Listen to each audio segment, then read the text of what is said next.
y'all doing today? It's your preacher. So, I've been watching some other people out there with the New Authority, and I've been watching other owner ops that are out there that's leased on to another carrier, and lease drivers that also that will be on the freight. So, what I've come to realize, what I've been thinking is it the trucking market, or is it the truckers that don't know how to analyze the trucking market to be successful and to be profitable? A lot of times people always like to point the blame at others for their downfalls, and then they never look at the man in the mirror. They like to blame others. You got people out here now that's blaming the ELPs, right? The English language proficiency, and non-domicile CDL holders. And they just doing this and they doing that. But if you look at the number doesn't match what they are saying. Because if there's only about 300 to 330,000 non-domicile CDL holders, and we got almost like 1.8 million truckers out here, that's not enough to turn the market. And if you want to blame them for everything, how can you blame that small percentage when every year there's about at least 100,000 truckers that lose their jobs? Y'all see these big companies that be shutting down? 50,000, 70,000, 30,000, 20,000. You got 5,000 here, you got 8,000 there. So if these big trucking companies is shutting down, and these people are getting out of jobs, shouldn't the market go up? Right? Because they was working. All those thousands of people was working. When Yellow closed down, that was hundreds of thousands of truckers that they lost their jobs and stuff, right? So shouldn't the market have went up? If you use that same logic and say that, okay, they coming into the side of the market, and these non-domicile CDL holders or people who can't even speak English, they coming in and they just giving them CDLs, and they out there. If you take that same logic that they're bringing the market down, shouldn't you use that same logic when these other companies and people lose their jobs? UPS just fired all those people, right? All their drivers, right?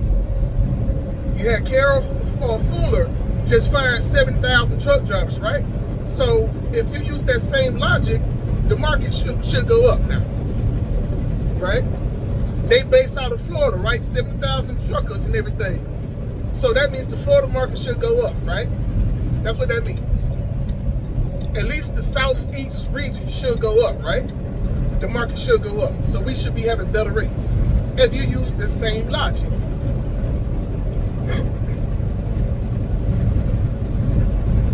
One of the OGs used to tell me, every time you point your finger at somebody, you got 3 fingers pointing right back at yourself.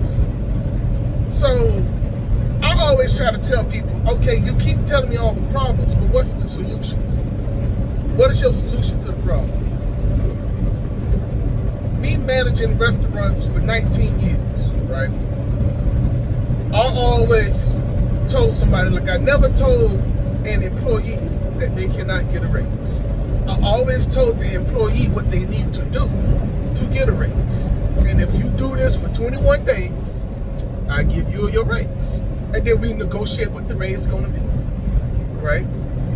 Then I have to tell them, well, these are the areas that I see you need to work on.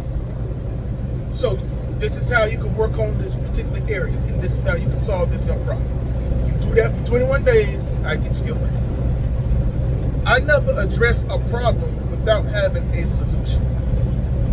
But you're already halfway there because you see what the problem is. Now the other half is, what's the solution to the problem? We can get online, we can get on, make videos, we can talk about other people, we can talk about the problems in the industry, we can talk about all this and stuff, but what's the solution to that problem? People talking about people who's out here taking cheap freight. Well, what's cheap freight? You do realize cheap freight is taking freight that, I'm sorry, I had this dude over here getting kind of close. Cheap freight is taking freight that's below your operating costs. That's cheap freight. So if you need to be at $1.95 a mile for your business to be profitable, and I need to be at $1.40 to be profitable, I can take a freight for $1.85. You can't, right? So if I take that freight for $1.85 a mile, oh, I'm taking cheap freight. No, that's cheap freight to you. At $1.85, and my operating cost is $1.30, I got an extra 55 cents per mile I'm making on it. That's after all my expenses. $1.30 is all my expenses. That's my savings account. That's for my business to make a profitable amount of money. That's maintenance account. That's all the bills included inside my operating cost cents per mile. The problem is y'all don't have reality in y'all brains about what is y'all true operating cost cents per mile. You're all in cost. You do not know your numbers. And you think if I just do this, then I can be profitable as long as I don't take nothing above under this amount of money. And somebody who do take it, you mad at them, but to them, they overhead may not be as high as your overhead is. So I can survive off of $1.85 a mile. I can survive. You can't because your operating cost is $1.95. So you're not making no money, and you're complaining about the rates. The rates are too low. You got everybody out here taking cheap freight, but that's cheap freight compared to your costs. That's not compared to their operating costs. You can't be mad at somebody else because they can run their business more efficiently than you can run your business. How can you be mad at that? And then a lot of times, if you leased on to a carrier, the carrier's getting a percentage of that. So even if you getting something at $2 a mile, if you paying your carrier 20%, that means you only really operated at $1.80 per mile. But I got the load for $1.85. So in reality, I got the load more than what you is getting paid for the load. But I'm taking cheap freight. You mad at me because I took it for $1.85. Well, guess what? You getting paid $1.80 for it. If you got the load for $2 a mile, you only getting $1.80 once you didn't pay your carrier that you leased on to. They 20%. So, but you mad at me because I done took this load for $1.85. I don't have to pay a carrier no money. I am the carrier. But it's cheap freight though. Is it? Is it really cheap freight? Really? You got a place like Landstar. What? Landstar take 30%? So think about that.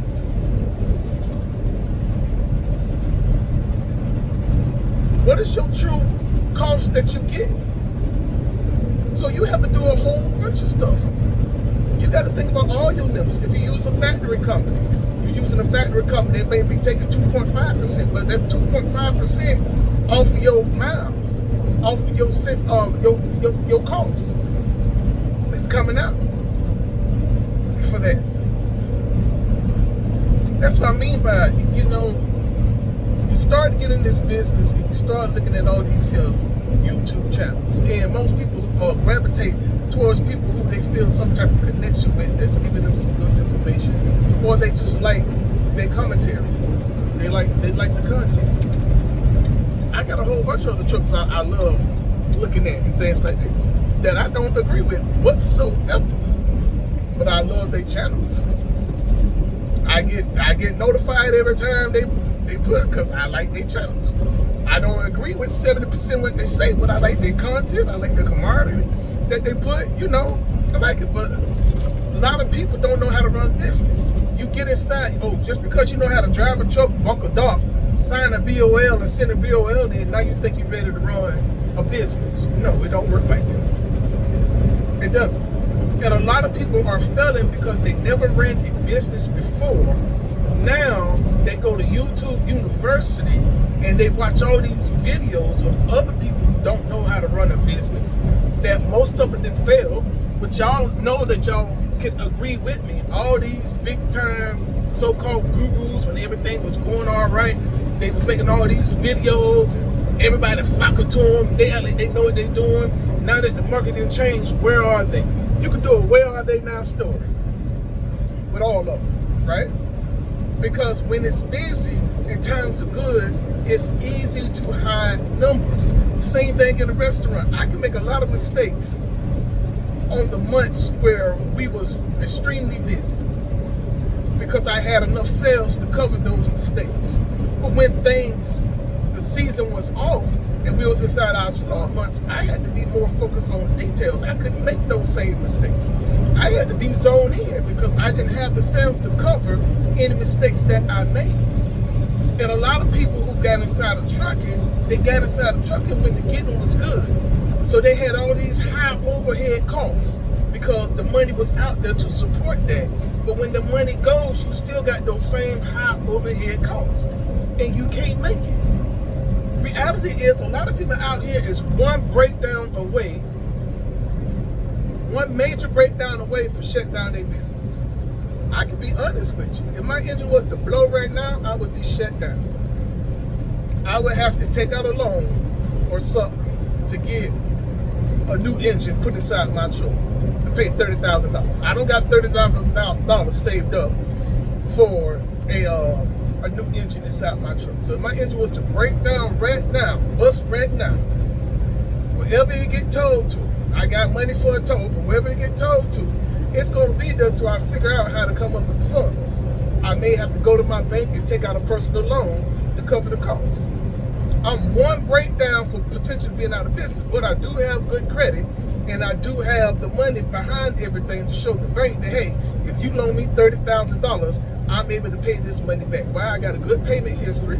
Why? I make good money to be able to pay this money back. That's why.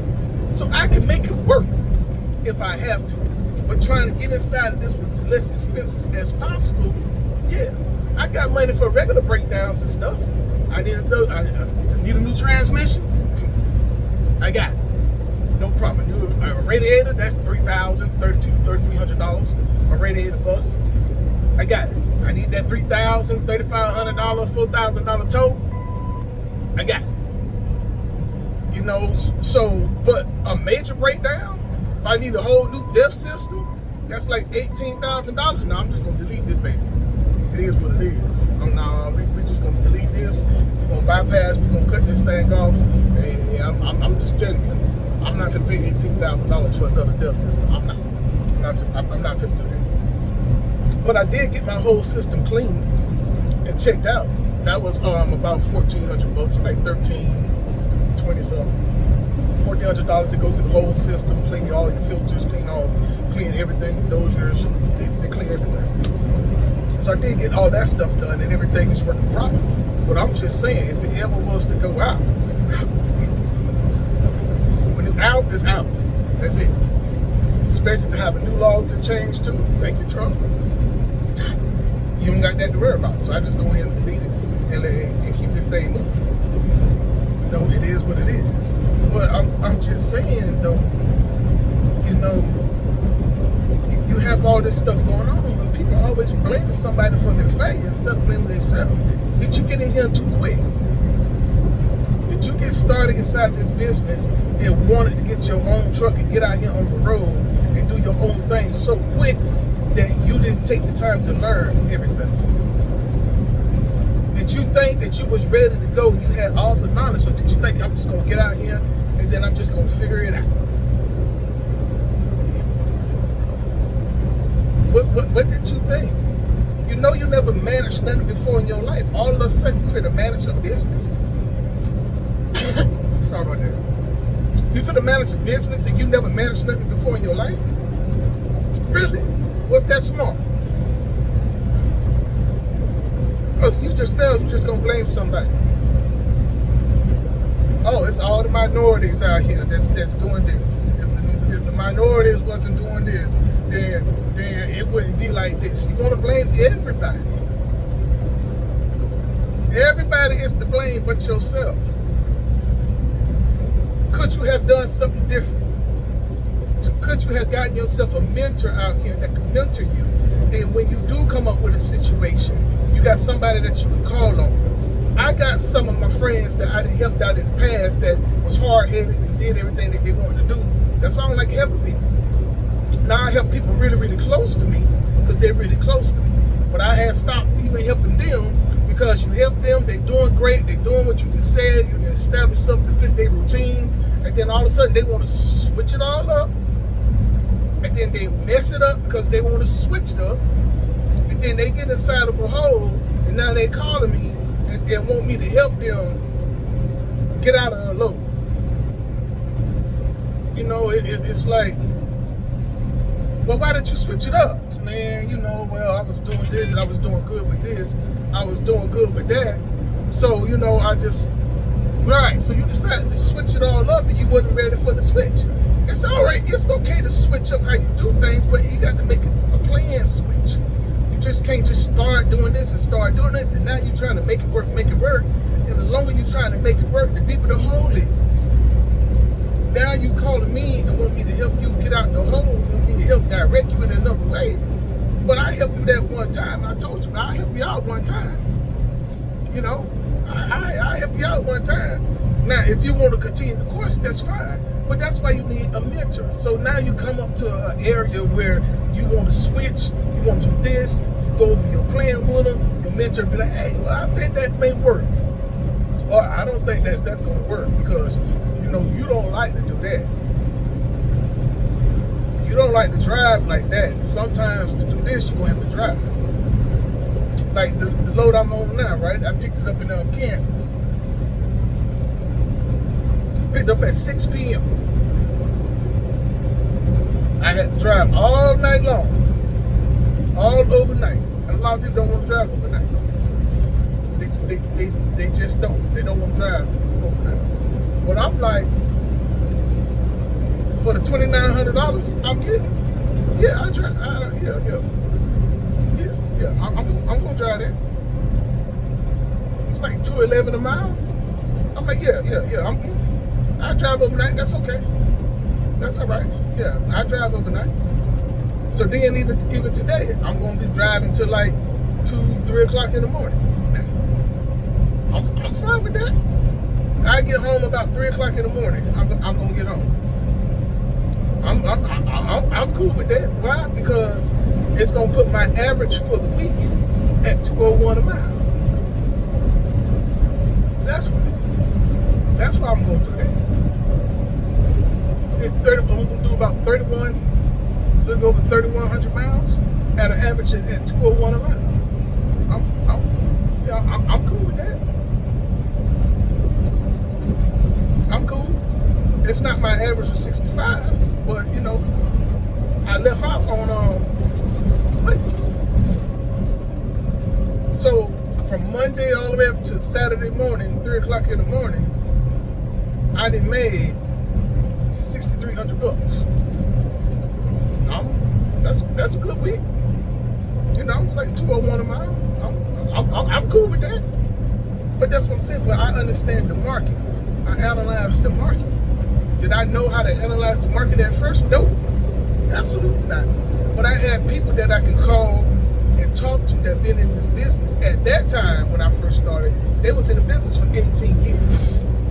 All right, now they like it's 23, 24 years that they've been in the business. And it was two of them, my friends that I grew up with, you know, and I was able to lean on them, and he helped me with loads, he helped me with areas, he helped me with the states that I run in, that I still run in today. I got those states from him and his brother. That's where I got these estates from. I talked to other people who's been inside the business for years. These are the states where they pick up in. These are the places where they go, where it's custom freighted and good paying loads in. I took down all that information. I talked to plenty of people, and those are the same areas that I run today.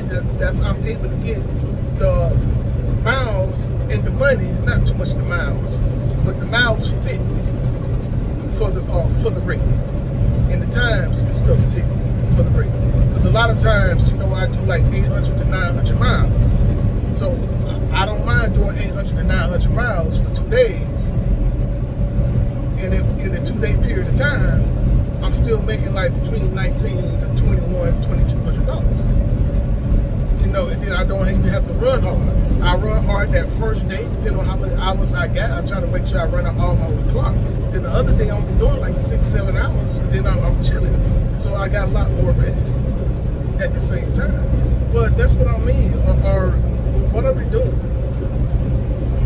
Are you going to complain, and blame everybody else for your failure or your shortcoming?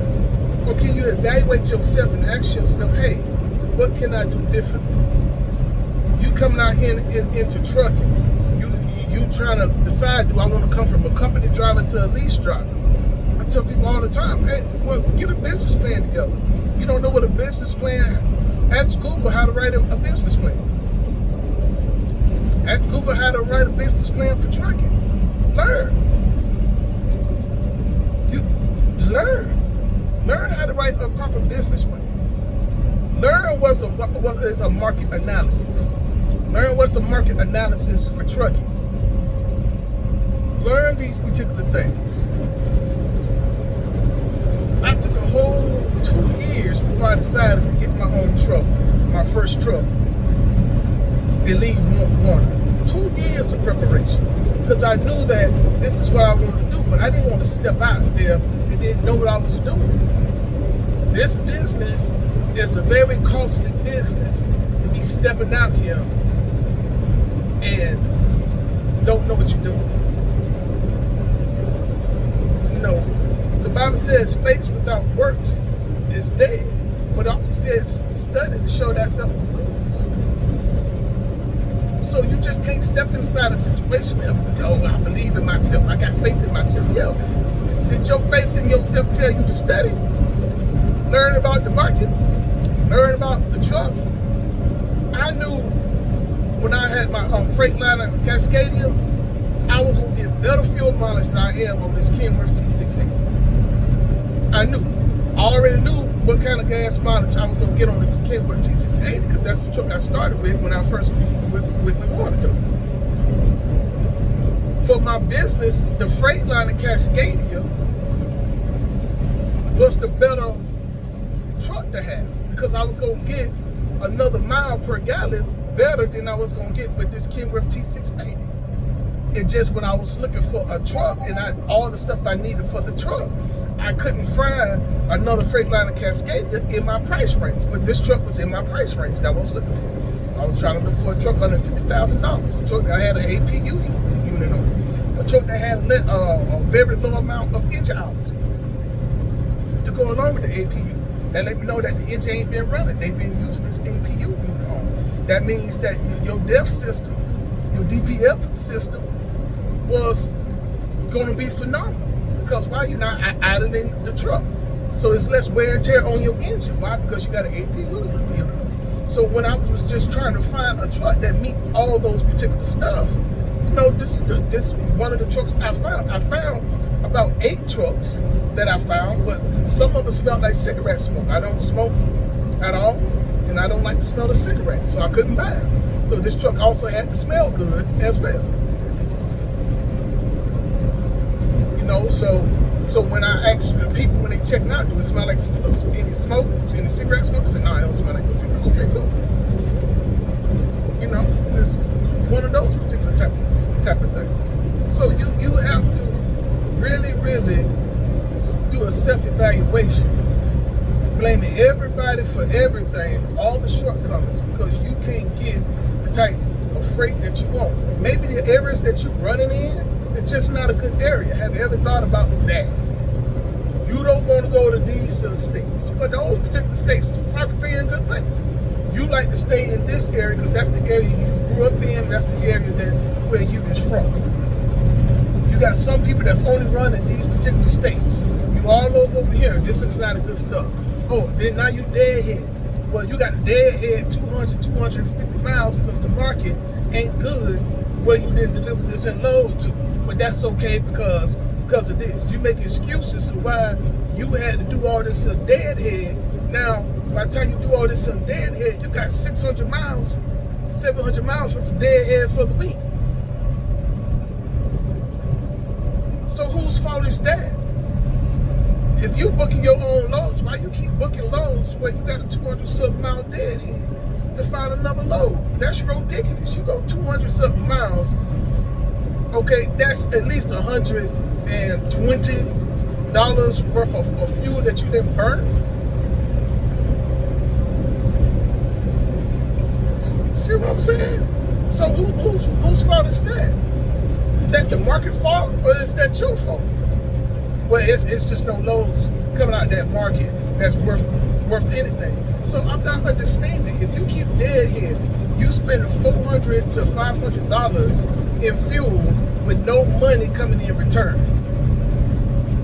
That's just a cost that you didn't accumulate, and you didn't bring any money in for 400-something miles because you didn't want to take a rate that was lower than your operating cost. But your operating cost is so high. I know people said the deadhead out of place and I'm not doing this, I'm not going to take this. Like I said, Florida is garbage. You got rates anywhere from $1 to $1.12. On a good day, you can get it for $1.30, $1.40, but it's going like to Pennsylvania and they all heavy loads. They're like 45K plus, but you can get it for $1.36, $1.40 a mile. You got some stuff coming out of the Jacksonville port you can get for like $1.25, $1.26 a mile. They heavy, but you don't want to run those, so you better spend money. No. If I'm gonna spend the same amount of time, and I'm gonna have to deadhead to like Alabama or up in Georgia or South Carolina somewhere, I'm gonna spend the same time. I can't pick that load up that I'm gonna be deadheading for to this time tomorrow. It is the same amount of time. Yeah, give me the load for $1.10 a mile. Why? Because even though I'm gonna make $600 off that load, that $600 can fill up my tanks and my DEF system. My DEF. It can fill my tank up. Right. It's gas money. You're absolutely right. That's just gas money. You absolutely right. But that's gas money that I did not have to pay for. It didn't come out of my pocket. Because you still gonna have to pay that cost. So that's less than the amount of money that you bring it in because you have to make that cost. So if you got to pay the cost, I'd rather somebody else pay that cost than I pay the cost. It's the same amount of time. I didn't lost the day because I had to deadhead up out of Florida to go to another place. Now I'm not saying to take one of those rates for a 2-day load and you're not making no money off a 2-day load. That's ridiculous. But for a 1-day load, make $600 to go to Georgia, South Carolina, or Alabama, you know what? You still gonna profit something, but it may not be that much. But at least you was able to get a full tank out of that. And you didn't have to pay that money out of your pocket because you're paying money out of your pocket. That don't make any sense. I didn't use this analogy before. In the restaurants, we knew that Mondays and Tuesdays was our slow days. We knew we was gonna be behind. We wasn't gonna make budget on Mondays and Tuesdays, but we made up for it on Wednesday when it get busier, on Thursday, and then Fridays and Saturdays when it's supersonic. Okay, so we gonna be where we need to be at by the end of the week. You're not running like that all the time. You're not taking every single load like that.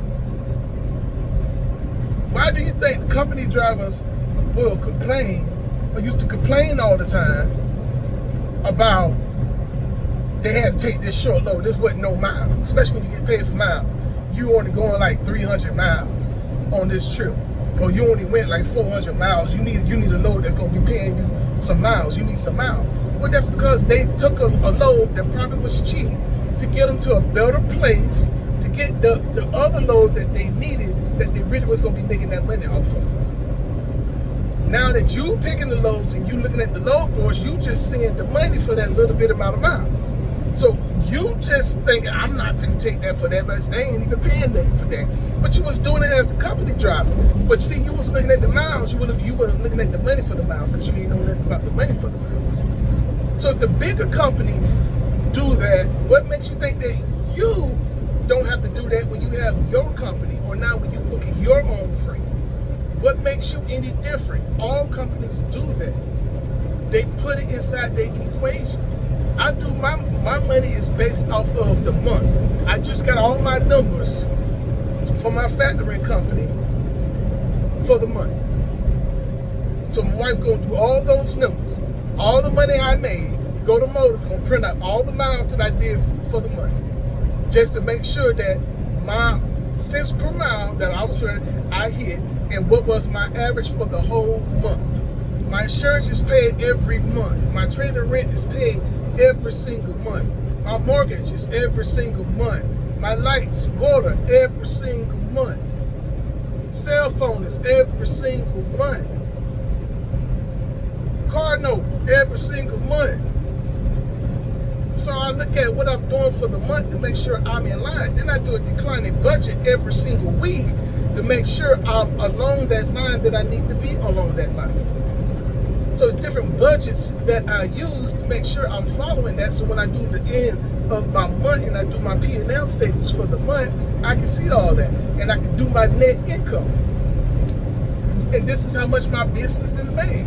Then I make sure what's my net income that my business made. I make sure that lines up with the amount of money that I got inside my business checking account that my business then made. Last month, my business made $5,800 last month. That's after everybody got paid, including me, because I'm on salary for my business. But my business made $5,800. She did all the outstanding invoices that needs to close out for the month of July. So at the end of August, by the time everything get closed and those invoices get closed out, that's gonna be $2,800. That $2,800 I put inside my maintenance account. I keep that inside my maintenance account. So once the invoice finally get paid and everything from my factory company, then I get my reserves. I put that money inside my maintenance account. So not only do I'm putting money inside my maintenance account on my checking account, the rest of my residuals that comes in goes to my maintenance account as well. That's what I mean by it's two sides on how you do everything. You have to run a business like a business. You can't come up inside of him with an employee company mindset, company driver mindset, talking about you better run a trucking company. Really? Are you? Did you do everything right? Do you got a CPA? Do you got somebody doing your bookkeeping and tracking all your finances? Do you have somebody like that to make sure everything is all right? I put inside my maintenance account for every 3 months to take my truck to the dealership. I know people, I didn't got flacked about that, but hey, that's what I'm going to do to make sure that my truck is running 100%. I don't want to be broke down if I don't have to be broke down. I don't. I'm looking at these trailer tires, and it's about time for me to get some trailer tires, right? So I'm going to need 4 trailer tires. Okay, they're about $450 a pop for each. So I already know, okay, I got to get ready for $1,700–1,800 to replace these trailer tires that I got, which is fine. I got inside my maintenance to be able to do all that particular stuff. But I'm trying to make it last for another 2 months, which I can. They're not that bad. They're down to 16. The most one is 16 30 seconds. but most of them all is at 12, 11, or 10. So, but I got 2 more months before I sign my start my contract that I got, my 7-month contract. So by the end of August, that's when I'm gonna get all that stuff done. I'm gonna get another PM done on my truck, get another diagnostic check on all my systems and everything like that on my truck. I'm gonna get the trailer service, make sure the brakes and everything good, make sure all the gearing and everything back there, all that stuff is right. We don't have no air leaks. I'm gonna make sure everything is gone before I start this contract, because I'm gonna be committed to these runs and I don't need to be broken down for anything. If I be broken down for anything, I have all my service records, I have everything that I have done. So when I go to the shipper and say if my truck got to be in the shop or the trailer got to be in the shop for this, I can be like, listen, hey, I'm sorry for the inconvenience. I did all this before this contract started. It's all my maintenance reports, it's all my service records that I service all this and stuff to make sure that this is just one of the kind of things that happen with trucking. Listen, I'm going to try to make sure I get this stuff going.